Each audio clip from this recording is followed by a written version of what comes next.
ત્યારે ગ્રીનલેન્ડ ચોકડીથી તેમના નિવાસ સ્થાને પહોંચ્યા ત્યાં સુધી ઠેર ઠેર માનવ મહેરામણ હતું. તમામ લોકો પૂર્વ મુખ્યમંત્રી વિજય રૂપાણીના અંતિમ દર્શન માટે આવ્યા હતા. તમામ લોકોની આંખો ભીની હતી. ભૂતકાળના જે સંસ્મરણો છે તેને વાગોડી રહ્યા હતા. સાથે જ વિજયભાઈ તુમ અમર રહો આ નારા પણ ગુંજ્યા. ભારત માતા કી જયના નારા પણ સંભળાયા. દ્રશ્યમાં તમે જોઈ શકો છો કે ભાજપના જે કાર્યકર્તાઓ છે, રાજ્યના જે કેબિનેટ મંત્રી છે, ભાજપનું શીર્ષ નેતૃત્વ પણ અહીંયા હાજર છે. કેન્દ્રીય ગૃહમંત્રી અમિત શાહ પણ પહોંચ્યા છે. મુખ્યમંત્રી ભૂપેન્દ્રભાઈ પટેલ, રાજ્યપાલ આચાર્ય દેવવ્રત, તો સાથે જ ગુજરાતના ગૃહ રાજ્યમંત્રી હર્ષ સંઘવી પણ ઉપસ્થિત છે.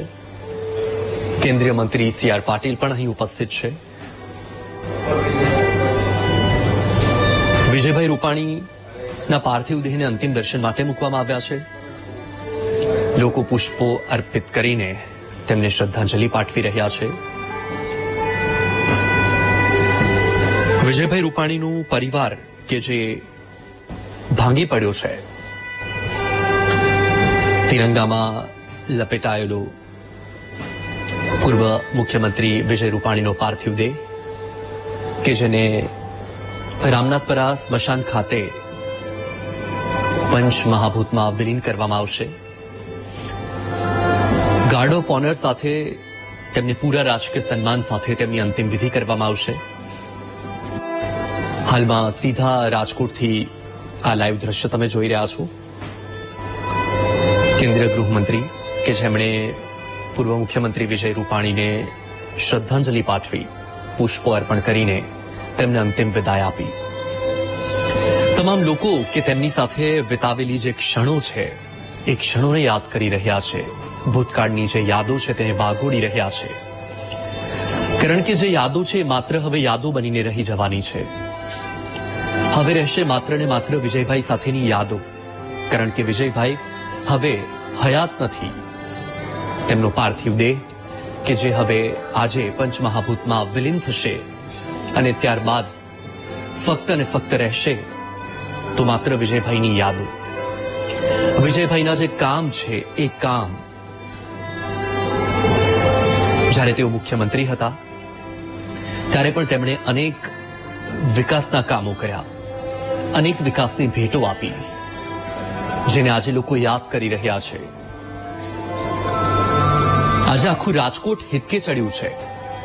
આખું રાજકોટ શોકમગ્ન છે. દૂર દૂરથી લોકો અહીં આવી રહ્યા છે માત્ર પૂર્વ મુખ્યમંત્રી વિજય રૂપાણીને શ્રદ્ધાંજલિ આપવા માટે, તેમના અંતિમ દર્શન કરવા માટે. કારણ કે આ એક ક્ષણ છે કે જે ક્ષણની માત્ર અનુભૂતિ થઈ શકે છે, પરંતુ તેનું શબ્દોમાં વર્ણન નથી થઈ શકતું. કોઈ વ્યક્તિનું આ રીતે આકસ્મિક જવું અને જ્યારે જાણતા હોવા છતાં કે હવે પછી આ વ્યક્તિ ક્યારે આપણને જોવા નહીં મળે, ક્યારે આપણે તેની સાથે વાત નહીં કરી શકીએ, અને એ અંતિમ દર્શન તિરંગામાં લપેટાયેલો પૂર્વ મુખ્યમંત્રી વિજય રૂપાણીનો પાર્થિવ દેહ, એક બાદ એક લોકો અહીં તેમના અંતિમ દર્શન કરી રહ્યા છે. તેમને પુષ્પો અર્પણ કરીને તેમને શ્રદ્ધાંજલિ પાઠવી રહ્યા છે. સાથે જ ભગવાનને પ્રાર્થના કરી રહ્યા છે. અને જે લોકો ત્યાં ઉપસ્થિત છે એ તેમના પરિવારજનોને સાંત્વના આપી રહ્યા છે. તમારી ટીવી સ્ક્રીન પર દ્રશ્યમાં પણ તમે જોઈ શકો છો કે કેન્દ્રીય ગૃહમંત્રી અમિત શાહ, રાજ્યપાલ આચાર્ય દેવવ્રતજી, સાથે ગુજરાતના મુખ્યમંત્રી ભૂપેન્દ્ર પટેલ, તમામ લોકો અહીં હાજર છે.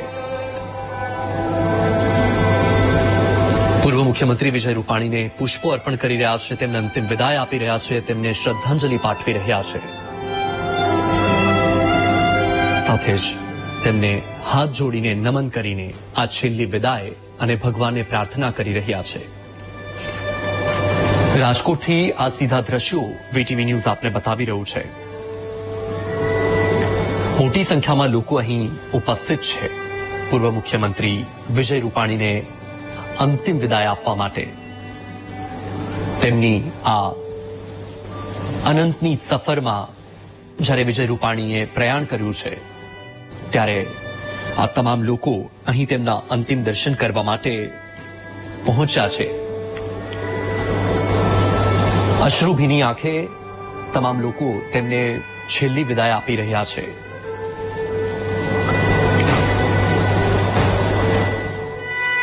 ધારાસભ્ય હોય કે મેયર પદ પર હોય કે પછી મુખ્યમંત્રી પદ પર હોય, વિજય રૂપાણીના કામથી લોકો આજે તેમને યાદ કરી રહ્યા છે, ન માત્ર તેમના નામથી.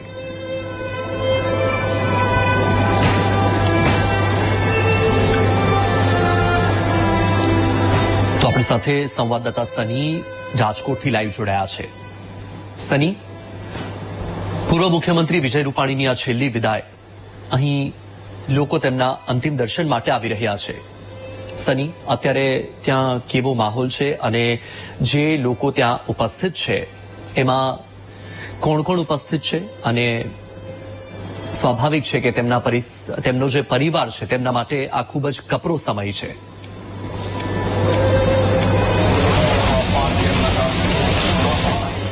વત્સલ, જેટના વાત કરવામાં આવે તો પૂર્વ મુખ્યમંત્રી વિજયભાઈનું દુઃખદ અવસાન થતા આજે તેમનો પાર્થિવ દેહ રાજકોટ પહોંચ્યો છે અને રાજકોટ ખાતે તેમને લાવવામાં આવ્યા છે. તેમના નિવાસસ્થાને અત્યારે અંતિમ વિધિ છે તે ચાલી રહી છે અને અહીંથી તેમના પાર્થિવ દેહને અહીંયા પ્રત્યેશ્વર મંદિર ખાતે રાખવામાં આવશે અને પ્રત્યેશ્વર મંદિર ખાતે લોકો દર્શન કરી શકે તે માટે અહીંયા રાખવામાં આવશે. ખાસ અમિત શાહ સહિતના જે નેતાઓ છે તે આવી પહોંચ્યા છે. ભૂપેન્દ્ર પટેલ હોય, અમિત શાહ હોય, જે દેવવ્રત આચાર્ય રાજ્યપાલ હોય, તમામ લોકો અત્યારે તમામ નેતાઓ આવી રહ્યા છે. મોટી સંખ્યામાં લોકો પણ અહીંયા વિજયભાઈના અંતિમ દર્શન કરવા માટે પહોંચી રહ્યા છે. આ દ્રશ્યો છે કે અત્યારે પ્રત્યેશ્વર મંદિર ખાતે ટૂંક સમયમાં અહીંયા પાર્થિવ દેહ રાખવામાં આવશે. અહીંયા લોકો તેમને પુષ્પાંજલિ કરી શકશે, તેઓના દર્શન કરી શકશે તે માટે રાખવામાં આવશે. અહીંથી રાજકોટના જુદા જુદા વિસ્તારોમાં તેઓની સ્મશાન યાત્રા છે તે નીકળશે. રાજકોટના જુદા જુદા રાજમાર્ગો થઈને સ્મશાન યાત્રા છે તે રાજકોટના રામનાથપરા સ્મશાન ગૃહ ખાતે લઈ જવામાં આવશે અને ત્યાં તેઓની અંતિમ વિધિ છે તે થશે ને ત્યાંથી તેઓના પંચમહાભૂતમાં વિલીન થશે. ત્યારે રાજકોટના હું આપને વત્સલ આ દ્રશ્યો દેખાડી રહ્યું છું. એક બાદ એક નેતાઓ આવી રહ્યા છે. મોટી સંખ્યામાં સૌરાષ્ટ્રના નેતાઓ હોય, લોકો હોય, ખાસ કાર્યકર્તા હોય ભાજપના અને નાનામાં નાનો માણસ હોય કે જે વિજયભાઈના દિલમાં વસેલો હોય, તમામ લોકો અત્યારે તેઓને અહીંયા લાવવામાં આવશે. તેના દર્શન માટે તેઓ પહોંચી રહ્યા છે. ત્યારે હું આપને સીધા દ્રશ્યો દેખાડી રહ્યું છું રાજકોટના કે જ્યાં તેઓના પાર્થિવ દેહને પ્રત્યેશ્વર મંદિર ખાતે રાખવામાં આવશે અને મોટી સંખ્યામાં લોકો પણ અત્યારે બહાર ઉભા છે. જ્યારે તેઓને અહીંયા રાખવામાં આવશે, બાદમાં એક બાદ એક નેતાઓ આવશે. નેતાઓ પુષ્પાંજલિ કર્યા બાદ સ્થાનિક લોકો, આસપાસના સૌરાષ્ટ્રના નેતાઓ, લોકો તમામ માટે અહીંયા દર્શન માટે તેઓના પાર્થિવ દેહને રાખવામાં આવશે. બાદમાં અહીંથી જુદા જુદા વિસ્તારોમાં તેઓને લઈ જવામાં આવશે.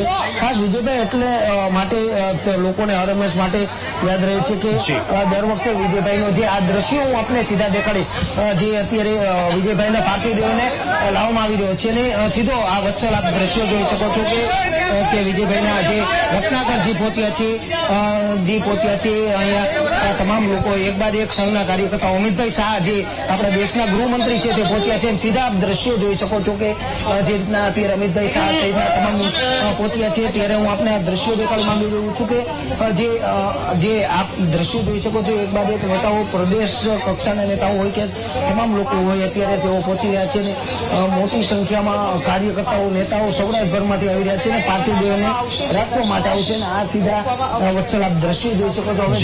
હવે સાંસદ, જામનગરના સાંસદ પૂનમબેન માડમ આવી રહ્યા છે અને તેઓ પણ પહોંચી રહ્યા છે. ત્યારે અત્યારે તેઓના પાર્થિવ દેહને પ્રત્યેશ્વર મંદિર ખાતે રાખવામાં આવશે અને તમામ લોકો દર્શન માટે અત્યારે શિસ્તબદ્ધ રીતે બેસી ગયા છે. આ દ્રશ્યો જોઈ શકો શકો છો કે જીતુભાઈ વાઘાણી હોય, પ્રદીપસિંહ હોય, આ તમામ લોકો અત્યારે પહોંચ્યા છે. અને આ સીધા હું આપને દ્રશ્ય દેખાડી રહ્યું છું ને સાંસદ પરસોત્તમ ભાઈ રૂપાલા છે તે અત્યારે પહોંચ્યા છે. મોરુભાઈ હોય, ધનસુખભાઈ ભંડેરી હોય, તમામ અત્યારે એક બાદ એક પહોંચી રહ્યા છે. અને આ દ્રશ્યો છે કે ટૂંક સમયમાં તેઓના પાર્થિવ દેહને અહીંયા રાખવામાં આવશે અને પાર્થિવ દેહના દર્શન માટે વ્યવસ્થાઓ કરવામાં આવી છે. અહીંયા ખુલ્લા ગ્રાઉન્ડ ભક્તેશ્વર મહાદેવ મંદિરના ખુલ્લા ગ્રાઉન્ડમાં તેઓના પાર્થિવ દેહને દર્શન માટે રાખવામાં આવશે. અને તમામ પ્રદેશના રાષ્ટ્રીય કક્ષાના તમામ નેતાઓ, તમામ લોકો, સૌરાષ્ટ્રભરના દિગ્ગજો, તમામ લોકો વિજયભાઈની ખાસ યાદ રહે. વિજયભાઈએ જે કામ કર્યા છે રાજકોટ માટે એટલે લોકોની દિલમાં પણ રહે છે વિજયભાઈ.